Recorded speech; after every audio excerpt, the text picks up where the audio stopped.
Gracias, señora presidenta.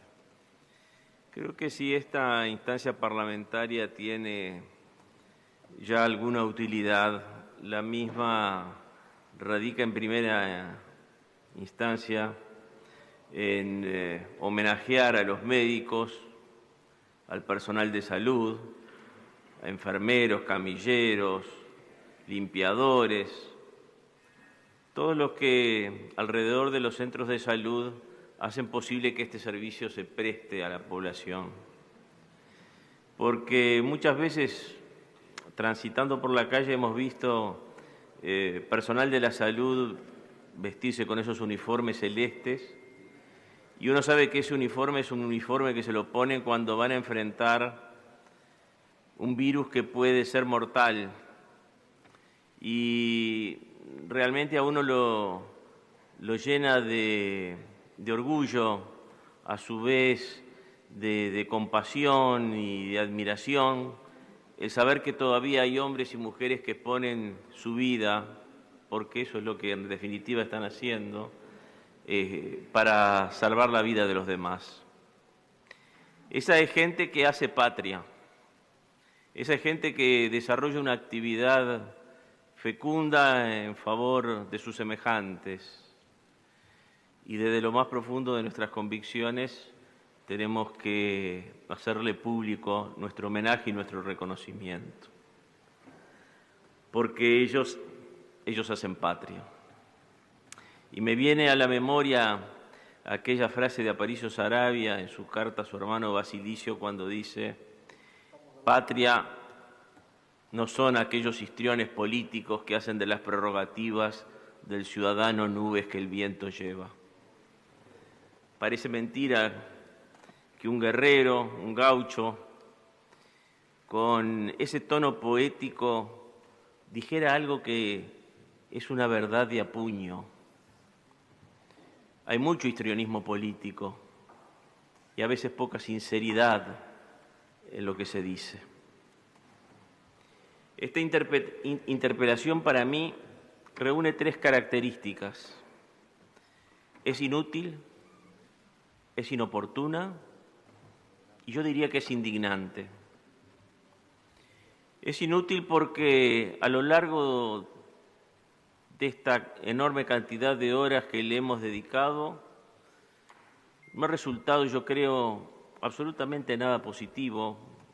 Se han reiterado posiciones, se han reiterado argumentos que todos conocemos perfectamente bien, porque, bueno, ha habido hasta una comisión especial de salud dedicada al tema de esta pandemia y hay opiniones divergentes y estas se mantienen incólumes a pesar de los debates.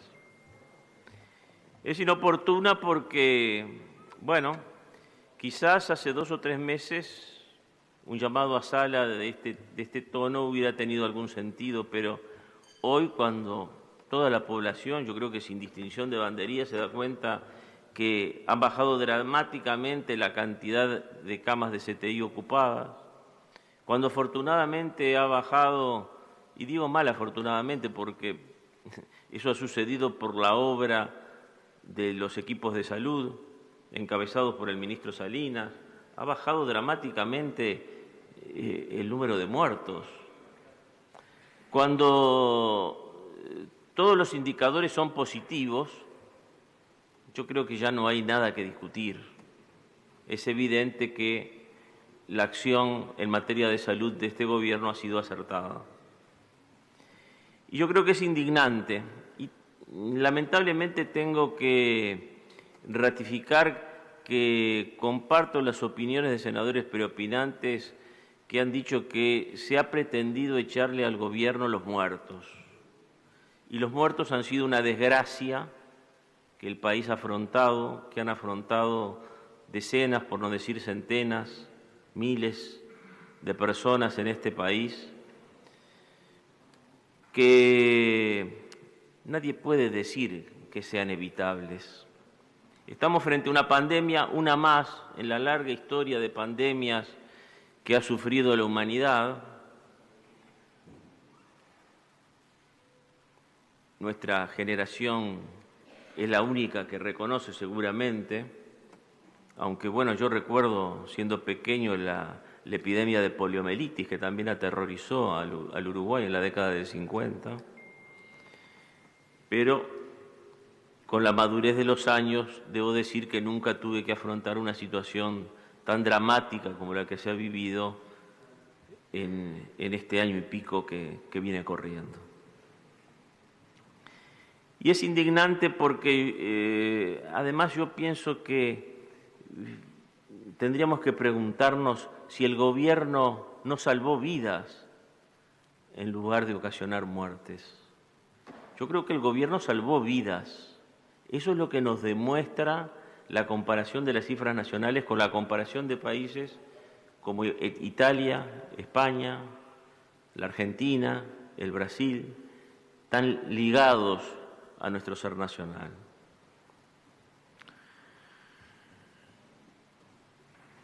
Yo diría que, bueno, me lleva una sorpresa porque el interpelante mencionó como un ejemplo, seguramente como un ejemplo a seguir, el de Hungría. Hungría, país gobernado por Víctor Orbán, a quienes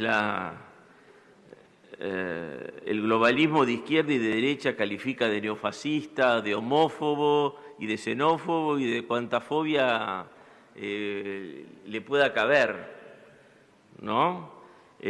Sin embargo, se nos trae hoy como ejemplo de país exitoso Hungría. Sorpresas tiene la vida. Yo diría que la mayor sorpresa que hemos tenido es saber que el 24 de enero del 20 Interpol le avisó a las autoridades nacionales que esta pandemia se cernía sobre el horizonte de la América Latina. Yo digo que es sorprendente que quienes integraron el gobierno que recibió este aviso hoy nos hablen de muertes evitables. Se hubieran evitado quizás muertes si el 24 de enero del 20, avisados de la proximidad de esta pandemia, se hubieran preparado los equipos de salud, hubieran comprado respiradores, hubieran armado camas de CTI, etcétera, etcétera. No, en lugar de eso se donaron las pocas cosas que el Uruguay tenía para enfrentar a la pandemia al gobierno de China. Ese mismo gobierno tuvo un subsecretario, el doctor Qian, que lo hemos visto repetidamente en videos. En su momento lo vimos en los informativos de televisión, diciéndonos que no teníamos por qué preocuparnos del coronavirus, que teníamos que preocuparnos del dengue y del sarampión. Este era un funcionario, un alto funcionario de la hoy fuerza opositora. Yo creo que si nos pusiéramos la mano en el corazón, sentiríamos un poco de culpa de las muertes que han sucedido en el país, porque el anterior gobierno tuvo todos los avisos y sin embargo pensó que era más preocupante el dengue y el sarampión que el coronavirus. Y se nos viene a proponer nuevamente la renta básica y el confinamiento, porque en definitiva es el confinamiento lo que se pretende, porque en el Uruguay se ha reducido la movilidad y se la ha reducido significativamente. Renta básica y confinamiento. Yo diría ideas del globalismo autoritario de izquierda y de derecha. Es el sueño de los grandes plutócratas, tener a todo el mundo dependiendo de una renta servida por las instituciones financieras internacionales y a todo el mundo confinado. Es algo que se ha puesto en práctica en el mundo. Esto no es una cosa nueva. Esto sucedió en la Unión Soviética. En la Unión Soviética había renta básica y confinamiento. Esto sucede en Cuba, a la que yo he visitado en muchas oportunidades. En Cuba hay renta básica, $25 por mes. La posibilidad de las mujeres de prostituirse. las famosas jineteras que recorren el malecón de La Habana, para felicidad del turismo sexual de italianos y españoles. Esa es la suerte de la renta básica cubana. Y confinamiento. Vaya si habrá confinamiento, que la gente se tire una cámara de camión a un mar lleno de tiburones para ver si puede llegar a la libertad. Bueno, y tenemos al Uruguay lleno de cubanos que atraviesan la selva amazónica buscando libertad, porque el drama de Cuba es ese. El drama de los cubanos no es exclusivamente el económico, que lo tienen, es el problema de saber que no son libres. Y sin embargo, se utiliza el pretexto de esta pandemia para proponernos renta básica y confinamiento. Tener a la gente vigilada y dependiendo de la mendicidad, de la buena voluntad del Estado para sobrevivir. Ese es el proyecto con el que vamos a superar las dificultades de la pandemia. El Uruguay tiene fortalezas, claro que tiene fortalezas. Yo lo he dicho muchas veces, que el Uruguay tiene una legislación laboral y de seguridad social envidiable, construida fundamentalmente por los partidos tradicionales. Cabildo Abierto no construyó la legislación laboral y de previsión social del Uruguay. Se comenzó a construir en 1835, con las leyes de jubilación para funcionarios públicos de Manuel Oribe. Se siguió construyendo con la ley Siganda de jubilaciones escolares de 1897, con la ley de 8 horas del presidente colorado Feliciano Viera, antecedida de un proyecto de Ponce de León, Herrera y Roslo, que obviamente no obtuvo sanción porque el Partido Nacional era minoría, con la ley de jubilaciones de Carnelli de 1919, con la ley de consejos de salario del gobierno de Amézaga del 42, con la ley de aguinaldo del primer gobierno blanco. Tuve el gusto de tratar a Antonio Suárez Ponte, que fue el autor de ese proyecto de ley. Con el salario vacacional del periodo constitucional del doctor Juan María Bordaberry. Con la ley de seguros de enfermedad del gobierno de facto. Con, tantas otras leyes que debemos, sí, a los partidos fundacionales, y tengo que reconocer que en el anterior periodo hubo una ley que yo creo importante, que fue las 8 horas de los rurales y los domésticos. O sea, el Uruguay tiene grandes fortalezas en el campo de la legislación laboral y de previsión social. El Uruguay tiene 800.000 pasivos.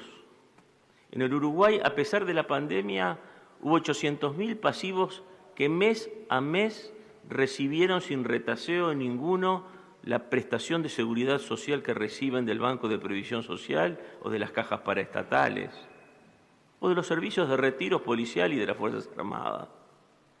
800.000 personas. Hay 300.000 funcionarios públicos que sin ir a trabajar cobraron mes a mes su estipendio. Hay 72.000 personas en seguro de paro, 22.000 personas en seguro de paro parcial, 77.000 personas en seguro de enfermedad, la mitad por el COVID, 375.000 asignaciones familiares. Hemos votado en este Senado leyes que establecen subsidios, beneficios tributarios, exoneraciones de cargo fijo de UTE y OCE, incremento de planes sociales a personas, micro y pequeñas empresas. Hemos votado leyes de jornales solidarios y todo eso ha sucedido en un país que, entre otras cosas, le ha sucedido que, por ejemplo, perdiera 1.700 millones de dólares por concepto de servicios. Un 50% de esa cifra debido a que prácticamente no ha habido ingresos por concepto de turismo. Y digamos que, sin perjuicio de todo esto, el país no recibió el gobierno en las mejores condiciones. El país en el año 2019 tenía una deuda externa pública de 37.160 millones de dólares y debía abonar servicios de amortización e intereses por 3.974 millones de dólares. Como ha dicho la señora ministro, el gobierno no está sentado arriba de una montaña de dólares, sino arriba de una montaña de deudas.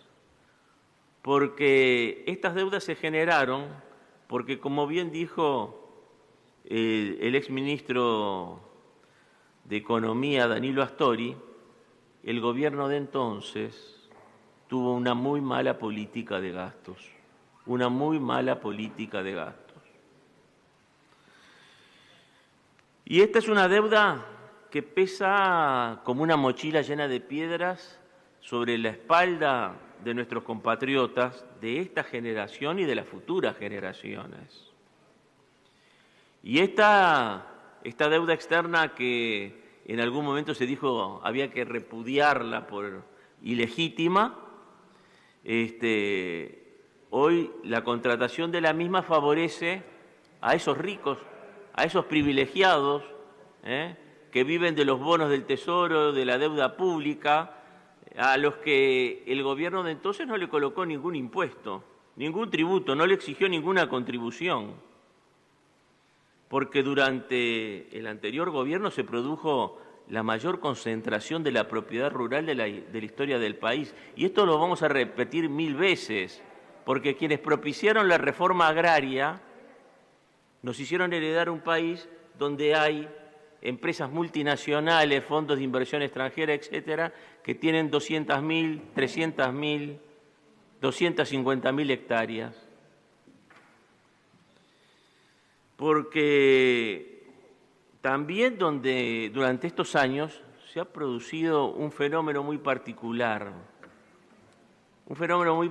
que consiste en que la banca privada es totalmente extranjera y el Banco de la República, que tenía una finalidad de fomento de la industria, el agro, el comercio, se le pretendió transformar en un banco comercial.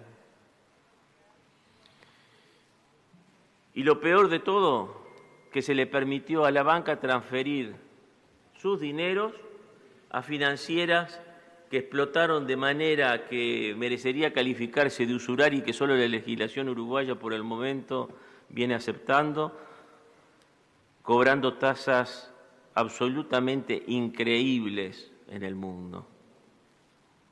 Tasas que además se le cobran precisamente a los más humildes. Y eso lo permitió el anterior gobierno, que ahora pretende poner impuestos a los ricos. Se jugó a la chique del BROU, se jugó a retirar al BROU del interior de la República, se impulsó la ley de inclusión financiera con el pretexto de que eso favorecía a los trabajadores. En realidad, a quien favoreció fue a los bancos, a los que contratan los POS, a las tarjetas de crédito, que también cobran comisiones descomedidas que sufre el pequeño y mediano comercio de nuestro país. Y también durante estos años, nosotros que confesamos estamos consustanciados con la vida agropecuaria del país, vimos prácticamente destruir la lechería nacional. Cerró durante el último año no menos de un tambo cada 2 días. Y al gobierno no se le cayó, no digo una moneda, ni siquiera una lágrima. Esa fue la sensibilidad que tuvo el anterior gobierno para los lecheros, que son en general pequeños y medianos productores de nuestro país. Gente que trabaja a horarios increíbles, con un esfuerzo físico y un desgaste físico absolutamente intolerable. Se perdieron 50.000 empleos, se produjo la mayor concentración del comercio, vivimos en el país de los grandes centros comerciales, no importa que eso haya destruido a todo el comercio de cercanía, se ha primarizado la producción del país, ya no hay prácticamente textiles, aceiteras, curtiembres, la industria nacional se ha transformado prácticamente en importadora nacional y, para colmo de males, nos encontramos de un día para el otro con que había 500.000 personas trabajando en negro que no registraban en ningún lado. Bueno, por cierto que el Uruguay tiene fortalezas, pero yo le agradezco a la señora ministra de Economía el ser cuidadosa con el dinero de los orientales, porque durante todos estos años no se privilegió a los más infelices, como diría Artigas, a los más necesitados. No, se privilegió al gran capital agropecuario, al gran capital bancario, al gran capital comercial, al gran capital importador, y ahí tenemos la enorme cantidad de asentamientos, 650 asentamientos a lo largo y a lo ancho de la República. Y yo digo que más que interpelar a un ministro de Salud Pública y a una ministra de Economía y Finanzas, tendríamos que interpelar a las autoridades del anterior gobierno que han dejado al Uruguay en estas condiciones.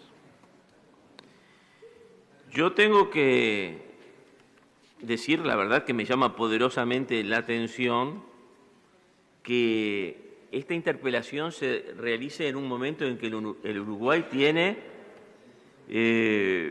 una tasa de positividad bajísima del 7,5%, que tiene a más de un 50% de la población con 2 dosis de vacuna, a más de un 65% de la población con una primera dosis de vacuna, con una baja sensible de las muertes,